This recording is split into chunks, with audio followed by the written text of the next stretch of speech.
They told me to just show up, but when I did, in a dress I couldn't afford, with hope I shouldn't have had, they had already erased me. I stood at the entrance of my sister's wedding, the hotel glittering behind them, my name nowhere on the guest list. My own father blocked the door, my mother folded her arms. And my sister? She smirked from the staircase as if my humiliation had been planned, rehearsed. Guests whispered, phones came out, and I walked away, silent, humiliated, and completely alone. What they didn't know is that they paid for that wedding with my money, and what they thought would be the end of me was only the beginning. I'm Emily Sanders. I'm 36 years old, and I never thought the deepest betrayal of my life would come while I stood in heels and a navy dress at my own sister's wedding. It was a hot Saturday afternoon in downtown Austin, the kind of day when everything is supposed to feel like magic. The venue was the Grand Meridian, crystal chandeliers, velvet ropes, socialites in gowns. I had parked 2 blocks away, walked in the sun, holding my breath, heart racing, palms slightly damp, telling myself, this is it. This is the day we finally reconnect. I remember checking my reflection one last time in the glass doors, straightened my posture, lifted my chin, smiled as I stepped forward and said, "Hi, I'm Emily Sanders, sister of the bride." The security guard looked at me, then down at his tablet. His expression shifted. "I'm sorry," he said, his voice clipped. "You're not on the guest list." I blinked. I RSVP'd. I got the invitation myself. I laughed nervously, searching for any sign this was a mistake, a misprint. But then, my father stepped out from behind the marble archway, his suit crisp, his jaw tight, his voice colder than the air conditioning. "Emily, please don't make a scene. Today's not about you." And beside him, my mother, arms crossed, lips pursed like she'd practiced that look in the mirror. She didn't say a word, just nodded once to the guard. Behind them, I saw Betrayal, my younger sister, the influencer, the golden child with 1 million followers and a diamond-studded veil, standing at the grand staircase staring at me, with a smirk. A smirk so sharp it sliced through my chest like a blade made of silence. Guests were watching, phones were raised, discreet, but there. Someone whispered, "Isn't that the sister who refused to pay for the venue?" Another voice, drama, classic. I felt my face flush, my mouth dry, my lungs shrink. I had spent weeks preparing for this day. The dress, the gift, the hope that maybe, just maybe, they'd finally see me. I tried once more. "Mom, Dad, I'm your daughter. I RSVP. I've done everything I could for this family." Mom turned her face away. Dad didn't even look me in the eye. The security guard cleared his throat. "Ma'am, I'm going to have to ask you to step aside." I don't remember walking away. Not really. Just the sound of heels tapping too loudly. Just the way my chest ached, like my ribs couldn't hold in the grief anymore. Just the hum of traffic and heat pressing in as the hotel doors shut behind me like a verdict. And still, I didn't cry. Not yet. Because some wounds don't bleed, they freeze, and I needed to get out of that spotlight before I shattered on camera. When I got home, I sank onto my couch in full makeup, my navy dress crumpled beneath me. My phone buzzed, notifications from Instagram, my sister's hashtag trending. And then I saw the video, me, frozen at the entrance, my parents blocking the door, my sister smirking in the background. The caption read, "Family drama at the Sanders wedding, yikes." That night I turned my phone off, but something had already turned on inside me. Not revenge, not rage, but something quieter and far more powerful. Resolve. Long before they shut the wedding doors in my face, my family had already shut me out. They just did it more quietly back then, with sighs, shrugs, and silences. Growing up in Austin, I was the eldest daughter, the steady one, the predictable one. Brielle? She was the spark. The girl who danced on tables at age 7 and somehow never got in trouble for it. My parents, Donald and Marcia Sanders, ran a small real estate company, Sanders and Cumby Properties. A modest office on the east side of town, just enough to keep us comfortable. But comfort wasn't enough for them. They wanted shiny. They wanted spectacular. And when Brielle started gaining traction online, first with makeup tutorials, then with lifestyle reels, they latched on like it was their second chance. At first, I didn't mind. I had a job I liked, digital marketing. I liked being behind the scenes, building systems, writing strategy. But slowly, subtly, I became invisible. Dinner conversations were about brand deals and engagement rates. Brielle would toss out numbers.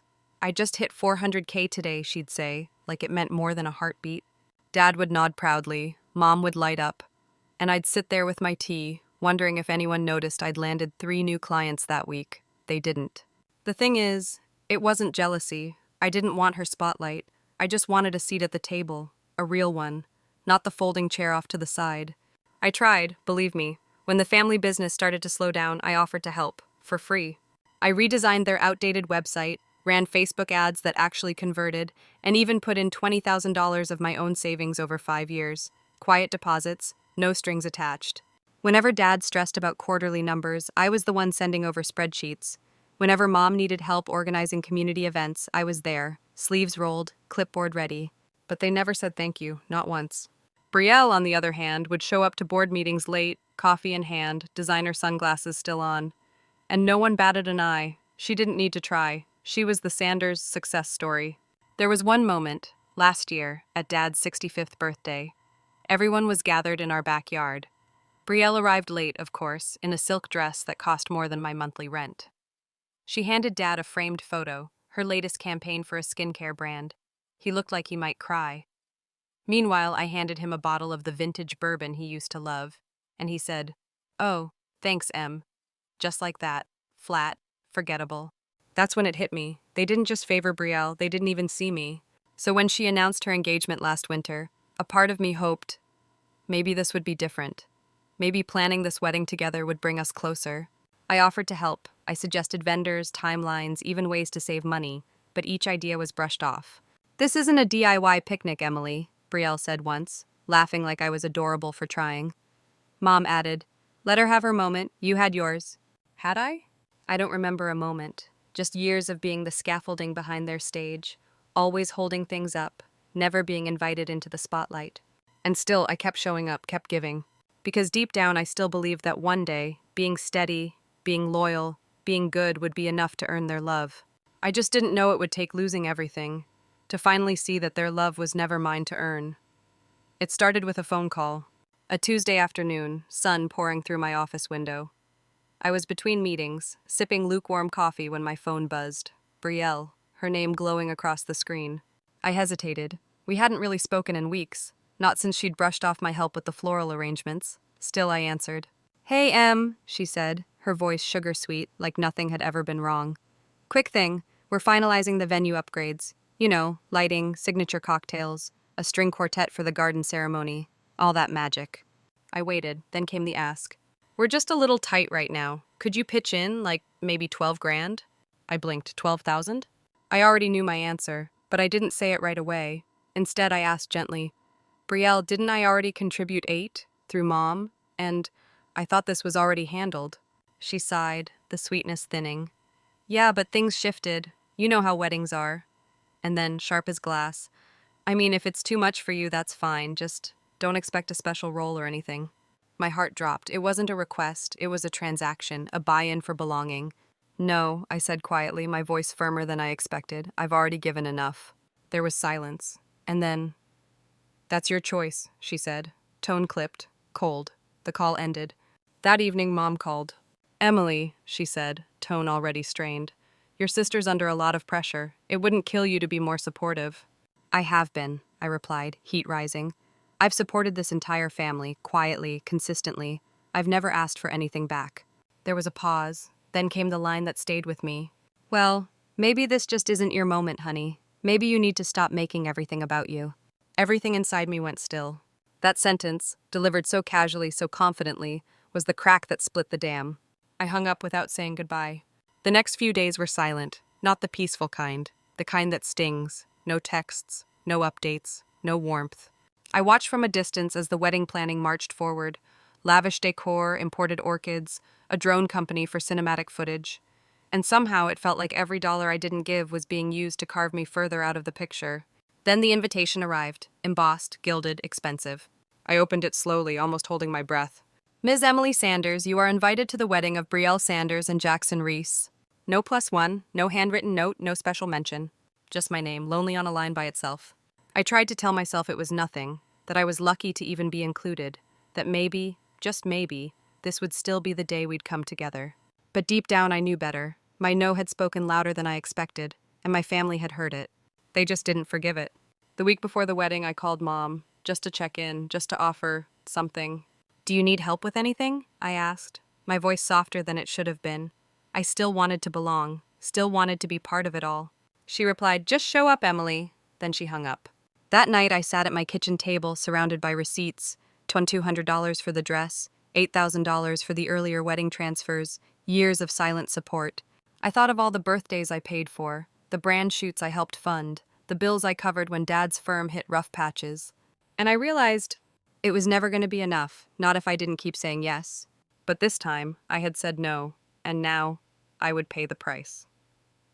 3 days after the wedding, I opened my laptop, not to scroll through Instagram, not to see Brielle's honeymoon posts, but to do something I had been avoiding for months. Check the family business account. For 5 years, I had funneled money into Sanders & Coney bit by bit. A $3,000 deposit here, a $5,000 injection when Dad said things were a little tight. No contracts, no promises, just trust. But now that trust felt like a frayed rope burning in my hands. I logged in, typed the password I still remembered from setting it up myself. Build Together 2020. Irony never hits soft. The account loaded, the numbers stared back, and there it was, a transaction dated 2 weeks before the wedding. $35,200 withdrawn, gone, labeled only as Event Services, Priority Wire. My breath caught. I clicked for details. The recipient? Pinnacle Occasions. I knew that name. They were the luxury wedding firm Brielle had bragged about on her stories. White orchids from Thailand, floor-to-ceiling floral arches, LED-lit waterfall entryway. Pinnacle gets it. She had said that while sipping wine during one of her bridal planning live streams. And now it was clear they had paid for it with my money. I stared at the screen. $35,000 from an account that only had 52, which meant they had used the majority of the business funds I had built. My stomach turned, not just because of the money, but because no one told me. Not a word, not a text, not a conversation. Just silence and theft. I called Dad. He picked up on the third ring. His voice was casual, like nothing had happened. "Emily, you back from the wedding? How was it?" I didn't answer that. I went straight in. "Why was $35,000 withdrawn from the business account 2 weeks ago for Pinnacle Occasions?" Silence. Then, a sigh. "We needed to move fast. The wedding planner had a deadline. Things were tight." "You used my money," my voice cracked. "That was my investment, my savings. You didn't even tell me." Dad's voice dropped to a whisper. "We were going to explain. After. We figured we'd settle up once things calmed down." "You figured wrong," I said, and I hung up. I paced my apartment, anger buzzing beneath my skin. This wasn't a mistake. This was a decision, a choice to cut me out, financially, emotionally, completely. I called Mom next. She answered fast, almost like she'd been expecting it. "Emily, now is not the time to stir drama," she snapped before I could even finish the question. "You used my money," I said, "not just for the business, for Brielle's wedding. I have proof." "It was all connected," she said, brushing it off. "Business, celebration, it's family, Emily. We had to prioritize." "Prioritize?" I choked. "You prioritized her, again, always." She didn't argue. She just said, "You wouldn't understand," then hung up. I sat down, heart pounding. It wasn't just betrayal anymore. It was theft. It was a pattern, and I was finally seeing it for what it was. I texted Brielle, one sentence. "Did you know the wedding was paid with my savings?" She replied hours later, "Stop stirring the pot. Focus on your own life." Cold, dismissive, familiar. And that's when I realized I was done asking questions.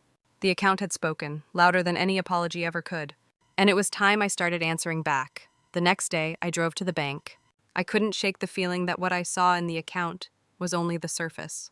There had to be more, because $35,000 doesn't just disappear without a string of decisions behind it. I asked to speak with a senior account manager. A woman named Kristen Pierce sat with me, her tone professional, but her eyes soft.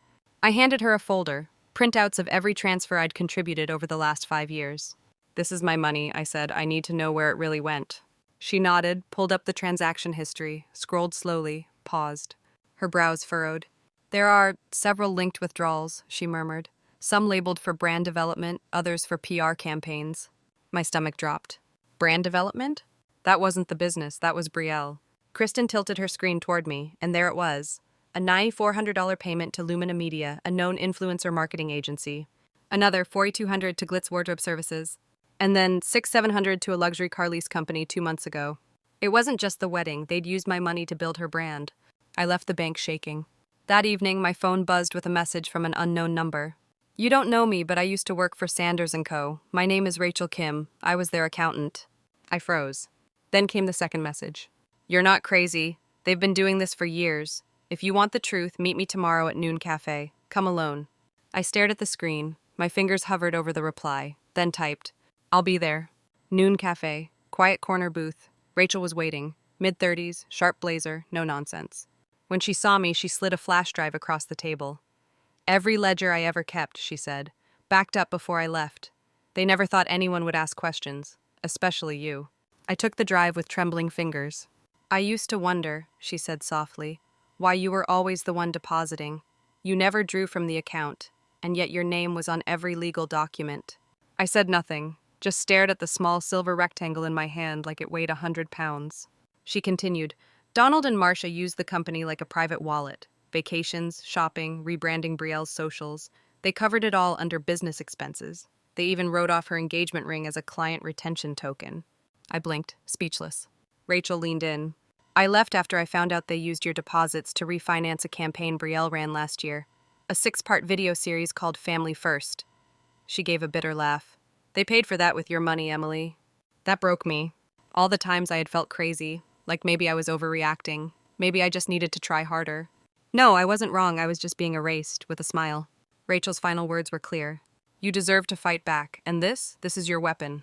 That night, I plugged the drive into my laptop. Line after line, date after date, every ledger, every transfer, clear as day. Not just $35,000, not just the wedding, but years of redirection. My support used to fund the person who made me feel invisible. I sat in the dark, laptop screen glowing, heart pounding. They didn't just steal from me. They built an empire on my silence.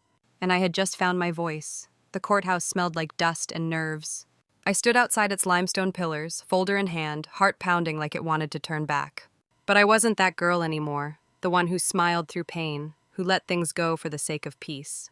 Today, I showed up for me.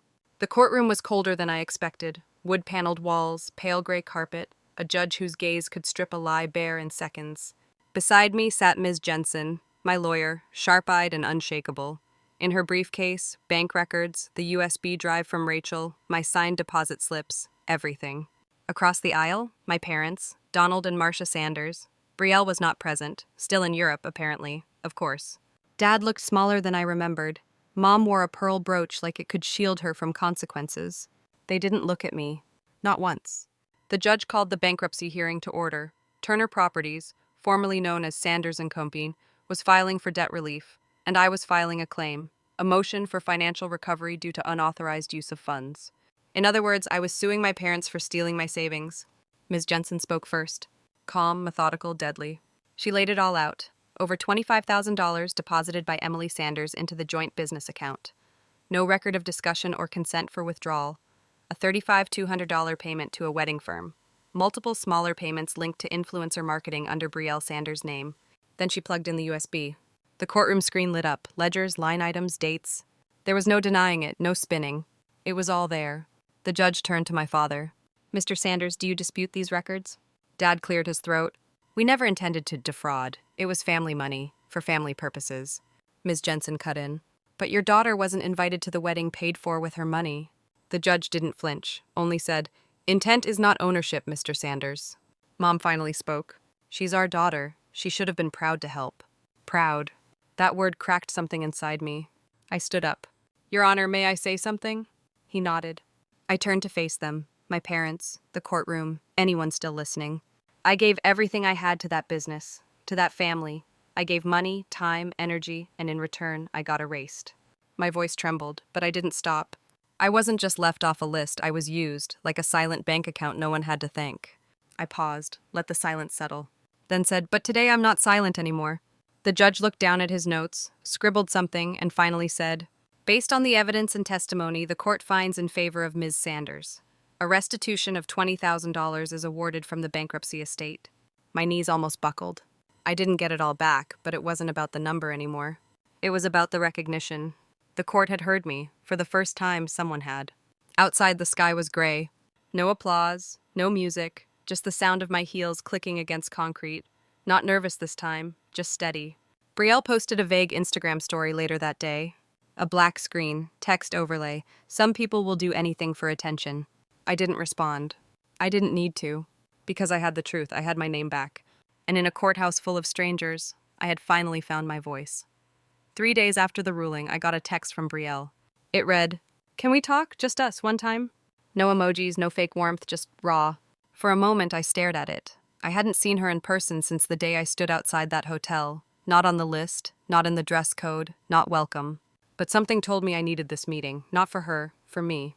We met at a quiet cafe just outside Austin. No cameras, no followers, no curated lighting. Brielle arrived late, as usual, but this time there was no glam. She looked tired, makeupless, shoulders slouched beneath a plain gray hoodie. Her phone, for once, was in her bag. She sat across from me, fingers laced, knuckles pale. "I didn't know," she began. I raised an eyebrow. "You didn't know the wedding was paid for with my savings?" She winced. "I knew the money came from the account. I just assumed Mom and Dad figured it out with you." "No, Brielle," I said, my voice even. "They figured it out around me." She looked down. "The thing is," she whispered, "I needed that wedding. Not just for the pictures. It was the only thing holding my brand together. Everything else was falling apart. Sponsorships, relevance, clicks. If it looked perfect, I thought maybe it would be." I let the silence stretch. "You used me," I said finally. "Not just my money, you used my silence, my loyalty." She nodded, slowly. "I was selfish. I thought you'd always be there, because you always were." Tears welled in her eyes, but I didn't move. "I'm losing everything now," she said. "Followers, brand deals, respect." I exhaled, a soft, tired breath. "I didn't want your respect, Brielle. I wanted a sister." She reached for my hand across the table, but I pulled mine back, gently but firmly. "I'm not angry anymore," I said. "I'm just done." Her lips parted like she wanted to say more, but she didn't. Because deep down she knew that this was the consequence. Not the court ruling, not the headlines, but this quiet table, this final conversation, this goodbye without fireworks. I stood. Brielle stayed seated. "I hope you find what you're really chasing," I said, because it was never me. She didn't follow me out, and I didn't look back. That night I sat alone on my apartment balcony. The city hummed below, distant, indifferent. In my lap was the final letter from the court, confirmation of funds transferred, case closed. I folded it, placed it in a drawer, and poured myself a glass of wine. No victory party, no revenge monologue, just peace. I checked Brielle's Instagram one last time. Her account had gone dark. No posts, no stories, just a blank profile picture. It didn't feel satisfying, it just felt quiet. And that was enough. Sometimes walking away isn't a weakness, it's a revolution. It's the moment you stop begging for a seat at the table and build your own. I wasn't the sister in the background anymore. I wasn't the silent supporter, the doormat, the bank account. I was the woman who walked away with her voice, her power, and her name intact. And that was the most beautiful ending I could write. Not every story ends with applause. Sometimes it ends with silence. The kind that finally gives you peace, because you stopped begging to belong in places that kept cutting you out. I didn't get all the money back. I didn't get an apology that felt real. But I got something bigger. Clarity, closure, and the courage to walk away. And maybe that's what freedom looks like. Not slamming the door, just never knocking again. If you've ever felt like the forgotten one, the one who gave everything and got nothing in return, know this. You are allowed to choose yourself. Thank you for watching my story. And if it touched something in you, don't forget to like, share, or subscribe for more stories like this, right here on Sweet Revenge Happy Ending, where silence becomes strength and walking away is just the beginning.